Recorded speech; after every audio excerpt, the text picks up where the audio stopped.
Aaliyah was so beautiful on the inside as well as out. She was the first artist to embrace Destiny's Child. She was always super, super nice. Beyonce once stood on a red carpet, microphone in hand, and called Aaliyah one of the hottest female artists out. Smiled at her, complimented her outfit, told her she was looking fabulous. The footage exists. It is warm, it is genuine on the surface, and it is one of the strangest things to watch now, given everything that has been said since about what Beyonce allegedly knew, what Jay-Z allegedly wanted, and what may have been set in motion while those two women were still being photographed together at industry events like everything was fine. What's up, what's up? This is Beyonce on the red carpet with one of the hottest female artists out here, Miss Aaliyah. How you doing, baby? girl? It's so good to see you again. You too. She's just looking fabulous. What are you wearing tonight? I'm wearing Gucci. Gucci shoes, Gucci. Got a little Indian jewelry working. Oh, that is hot. Thank All right. you. Now, you've been working it with these movies. Were you nervous? Very nervous, but I'm real happy. It's something I've wanted for a long time, so Yes. finally make that transition. Aaliyah died on August 25th, 2001. She was 22 years old. She was at the absolute peak of everything. The music, the films, the cultural authority, the kind of crossover momentum that only comes once in a generation. And in the weeks before she got on that plane, she gave an interview in Paris where she described a recurring dream. Someone was chasing her. She lifted off the ground and flew away. She called it a wonderful feeling. And then she said it alarmed her. She didn't know what she was trying to escape from. She said that out loud, on camera, weeks before she died. It's hard to say what I want my legacy to be, what I want people to say when I'm long gone. I want people to look at me as a full-on entertainer and a good person. The people who have spent years examining what happened around Aaliyah's death, the circumstances of the shoot, the plane, the last-minute location change, the private jet that reportedly got taken from her, keep coming back to that interview. Not because a dream proves anything, but because when you lay it next to everything else, it stops feeling like a coincidence and starts feeling like someone who already sensed what was coming and didn't have the language to say it directly. And the names that keep surfacing at the center of those questions are Jay-Z and Beyoncé. Allegedly, Sean Carter is responsible for enacting Hype Williams to put Aaliyah on a faulty plane to move her out the way as punishment for rejecting him, and so he could level up Beyonce, who was struggling. Let's just say allegedly that happened. To understand why those names keep coming up, you have to go back to what Jay-Z's relationship with Aaliyah actually looked like from the inside. Because the public version, two industry figures who cross paths professionally, is not the version that the people who were actually in those rooms have described. Dame Dash, who was dating Aaliyah at the time, told Page Six that Jay-Z was going hard for her. His exact words were that he tried very hard, that he did not mean to fall in love with her, and that everybody was trying to get close to Aaliyah. But Jay was particularly relentless about it. But what I was really more tight about was that I had heard that Lenny Kravitz had offered her a jet and that Hype had took the jet. So that's what really pissed me off about the situation when I heard about that. So you could ask Hype about that. That's what I said. Have you ever talked to Hype about it? Yeah. And how did that conversation go? Ask him. But I also am asking you. Yeah, but ask him. Dame said he didn't even know Jay had feelings for her until it became impossible to ignore. An eyewitness who attended a party Jay-Z hosted around the time his Big Pimpin' era was peaking told the Daily Mail that Jay showed up alone that night, unusual for someone at his level of fame, and spent the evening physically close to Aaliyah, holding her waist, looking at her in a way that went well past professional courtesy. The source said there was clearly chemistry between them and that it struck them as strange given that Aaliyah was with Dame at the time. Jaguar Wright has gone further than anyone else in naming what she believes the nature of that relationship actually was. He was working with R. Kelly and they were making so many records together. They made all of those records together. They both Aaliyah.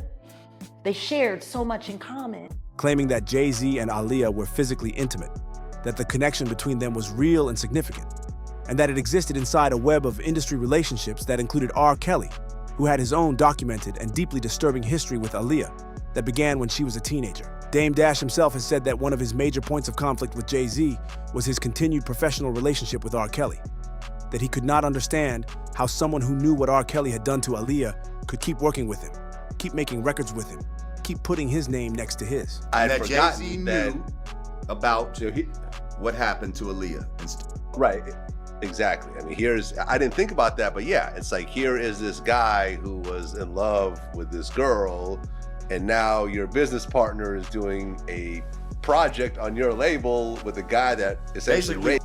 your girl, and like, yo, what's going on here? Right. Nas raised the same question on Wendy Williams' radio show in 2002.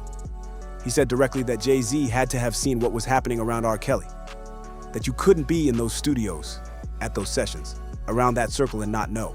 He said, you can't tell me Jay didn't see the women coming in, didn't see who was sitting on whose lap, didn't understand what was going on in that environment. These are not fringe voices inventing a conspiracy from nothing. These are people who were inside the same industry, in many cases the same rooms, who have consistently said the same thing across 2 decades, that the people at the top of this industry knew more about what was happening around Aaliyah than they have ever been willing to say publicly.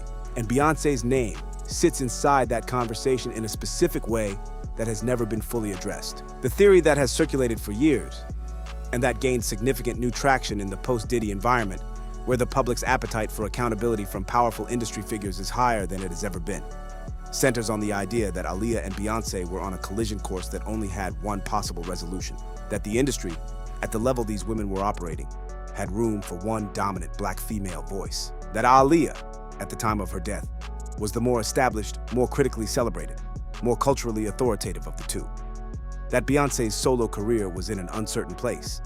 Destiny's Child had fractured, her individual standing was not yet what it would become, and the lane she needed to own was occupied by someone with more momentum. Mary J. Blige said something in an interview that has stayed with people for years. She said that when she saw Aaliyah die, something told her she was next, that she didn't know how or when or what form it would take, but that she understood in that moment that the industry had a mechanism for removing people who became inconvenient, and that she had made herself visible enough to be next in line. She said she was scared. She said it like someone who was not speaking metaphorically. That statement, from someone of Mary J. Blige's stature, with her decades of industry knowledge, is not something that gets said lightly. It describes a specific understanding of how the industry operates that goes beyond normal career competition, or even the documented exploitation that has always existed in entertainment. It describes something deliberate, something that targets people, something that requires powerful people to either participate or look away. And the question that has followed Beyonce through all of this, the one that her supporters dismiss and her critics keep returning to, is which of those two things she did, whether she participated or whether she looked away. Whether she knew what was building around Aaliyah and said nothing. Whether getting to where she got required a specific kind of silence about specific things she witnessed on her way there. These are unverified claims. They are theories built on documented circumstances, eyewitness accounts, and the kind of pattern recognition that becomes difficult to dismiss when enough pieces align. Nothing here has been proven in a court of law. But the persistence of these questions, the fact that they have not gone away in over 2 decades, the fact that new voices keep arriving at the same conclusions independently, is itself something worth examining. Now let's talk about what happened on that runway in the Bahamas, because the circumstances of Aaliyah's death have never been fully explained in a way that closes the questions around them. She was in Miami originally, filming the Rock the Boat video. Miami had everything the production needed. Beautiful beaches, professional facilities, a green screen setup. The video, when it was eventually released, was shot almost entirely on a boat, in a pool, and against a green screen. There was virtually nothing in the final product that required the shoot to move to a different country. And yet Hype Williams, the director, made a last-minute decision to relocate everything to the Bahamas. The reason for that decision has never been satisfactorily explained. Lenny Kravitz, who has family in the Bahamas, reportedly offered Aaliyah his private jet. Dame Dash has spoken about this directly. He said what really made him furious when he found out was that Hype Williams took that jet from her, took the safer, more appropriate aircraft that someone was offering specifically to Aaliyah, and redirected it. Dame said he told people to ask Hype about it directly, and that when he had confronted Hype, the conversation went nowhere. Aaliyah was terrified of flying. This was well documented among the people closest to her. She typically traveled with her mother or her brother. Family around her was part of how she managed the anxiety. On this trip, she was without her family. When she saw the plane that had been arranged for the group, she expressed immediately that she did not want to get on it. Multiple accounts describe her telling people around her that something felt wrong, that she had a bad feeling, that she did not want to fly. She got on anyway. The plane crashed shortly after takeoff. Everyone on board was killed. The official investigation found that the aircraft was overloaded and that the pilot may have had drugs in his system. Those findings closed the case as far as formal authorities were concerned. But they did not close the questions that the people who knew Aaliyah have been asking ever since, about why the location changed, about what happened to Lenny Kravitz's jet, about who made the decisions that put Aaliyah on that specific plane on that specific day when she had explicitly said she did not want to be on it. Lord Jamar has said on record that he believes Jay-Z knew what happened to Aaliyah. Not that he has proof, but that the pattern of Jay-Z's behavior, his continued relationship with R. Kelly, his professional moves in the period following Aaliyah's death, the specific way he has never once addressed any of these questions publicly, reads to him as the behavior of someone who is not innocent of knowledge. Jaguar Wright has said the same thing more directly. She has named Jay-Z as someone who used his industry connections to engineer Aaliyah's removal. She has described it as a sacrifice, a term that sounds extreme until you layer it against the documented history of what the entertainment industry's most powerful figures have been shown, in recent years, to actually be capable of. The Diddy situation changed the context for all of this. Because before those federal charges landed, before the evidence of what was happening at those parties became a matter of public record, the idea that entertainment industry executives could coordinate the harm of people who stood in their way sounded like the kind of thing only conspiracy theorists believed. Now it sounds like Tuesday. Now the question is not whether powerful men in this industry have done things that seemed unthinkable. It is which specific unthinkable things they did and who else knew about it. Jay-Z's name is already in that conversation through multiple channels. His proximity to Diddy is documented. His proximity to R. Kelly, who was working with Aaliyah when she was a teenager, and whose abuse of her has been widely discussed, is documented. His pursuit of Aaliyah while she was in a relationship with his business partner is documented. His complete silence on every question that connects him to her death across more than 20 years is documented. Beyonce's name enters through a different door, through the timing of her ascent, through the specific gap that Aaliyah's death created in the cultural landscape and who stepped into it, through the claim, repeated by people who were inside that world, that Aaliyah had tried to warn people about Beyonce, that she had said or implied things in the period before her death that suggested she understood something about the dynamic between them that went beyond normal industry competition. The Paris interview is the piece of this that is hardest to dismiss, not because dreams are evidence of anything, but because of what Aaliyah chose to describe and how she described it, and the specific language she used. Someone chasing her, lifting off, flying away, no one being able to reach her. And then the alarm, the acknowledgement that the dream unsettled her even though the feeling of escape was wonderful, that she didn't know what she was trying to get away from, but that something in her understood she needed to get away from something. She gave that interview weeks before she died on a plane, weeks before her death came from the sky. The name Blue Ivy has been part of this conversation since 2012 when Jay-Z and Beyoncé named their daughter. The explanation offered publicly was always that blue was Jay-Z's favorite color, a recurring motif in his work, a personal aesthetic choice, and that may be entirely true. But the segment of the internet that had been building this case for years noticed immediately that Aaliyah, the specific woman, not the color, shared a birth month with Blue Ivy. That the name, if you wanted to read it as something other than a color reference, pointed directly at a woman whose absence had cleared the path for everything the Carter Empire became. This cannot be proven. The Carters have never addressed it. The silence around it, like the silence around most things in this story, has functioned as neither confirmation nor denial. Just the same managed absence that powerful people deploy when engaging with the question would give it more oxygen than ignoring it takes away. What we are left with is a picture that has been assembled piece by piece over more than 20 years by people who were close enough to the situation to have opinions worth taking seriously. Dame Dash's account of Jay-Z's obsession, Nas's radio statement about what Jay had to have known, Mary J. Blige's fear about being next, Lord Jamar's read on Jay-Z's silence, Jaguar Wright's direct accusations, the Paris interview, the plane that Aaliyah didn't want aboard, the jet that reportedly got taken from her, the location change that nobody has ever fully explained, the career trajectory of a woman who was positioned to dominate the exact lane that Beyonce came to own. None of it proves anything individually. Together, it forms something that has kept people asking the same questions for 2 decades without satisfactory answers. And the woman at the center of it all, 22 years old, terrified of flying, standing on a runway in the Bahamas and saying she had a bad feeling, never got to tell her own story. She got on the plane, and the story has been told by everyone else ever since. Aaliyah's name means highest, most exalted one. Beyonce's means one who is beyond others. 2 women with names that describe the same destination, in an industry that has always insisted there is only room for one person to occupy it.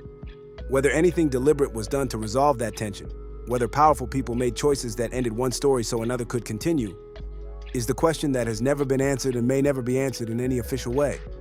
But it has also never gone away. And the people who keep asking it are not going away either. There is something worth examining in how the entertainment industry has handled the memory of Aaliyah versus how it has handled the careers of the people whose names keep appearing in questions about her death. Aaliyah has been celebrated in retrospect. Documentaries, tribute performances, social media anniversaries, the kind of posthumous recognition that the industry extends to artists that failed while they were alive. But that celebration has always been careful, always contained, always focused on the music and the image and the cultural legacy without ever touching the questions that her closest friends and collaborators have been raising for over 2 decades. Dame Dash has never fully stopped talking about what he believes happened. He has been dismissed, discredited, and written off as bitter. A man who lost his business empire and his relationship with Jay-Z, and has spent years processing that loss in public in ways that make him an easy target for people who want to avoid engaging with what he's actually saying. But the substance of what he describes, the obsession, the competition, the industry dynamics around Aaliyah in her final years, has never been factually refuted.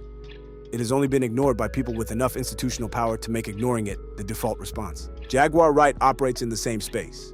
She has been called unstable, attention-seeking, and irrelevant by the same circles whose behavior she keeps describing in specific documented terms. The pattern of discrediting the people who ask these questions is itself part of the story, because the most effective way to protect a narrative is not to defend it, it is to make the people challenging it look like they are not worth taking seriously. And the entertainment industry, which has more resources for image management than almost any other sector of American life, has deployed that strategy consistently against everyone who has tried to put Aaliyah's story in a context that implicates powerful people. The R. Kelly thread is the one that sits most uncomfortably at the center of all of this. Because R. Kelly's relationship with Aaliyah, the illegal marriage when she was 15, the documented abuse, the industry's collective decision to keep working with him for decades after it was widely known, is not a theory. It is documented history. And Jay-Z was professionally intertwined with R. Kelly during exactly the period when all of that was happening. They collaborated, they made records together, they moved in the same circles and attended the same sessions and operated within a mutual professional understanding that generated commercially successful music while one of them was systematically abusing a teenager. Dame Dash said his split with Jay-Z was partly rooted in this, that he could not reconcile Jay-Z's continued relationship with R. Kelly against the backdrop of what R. Kelly had done to the woman Dame loved, that staying close to R. Kelly while knowing what he was, and everyone in that industry knew what he was a choice that said something specific about what Jay-Z was willing to tolerate in exchange for professional benefit. Nas said the same thing from the outside, that you cannot be in those rooms and not know.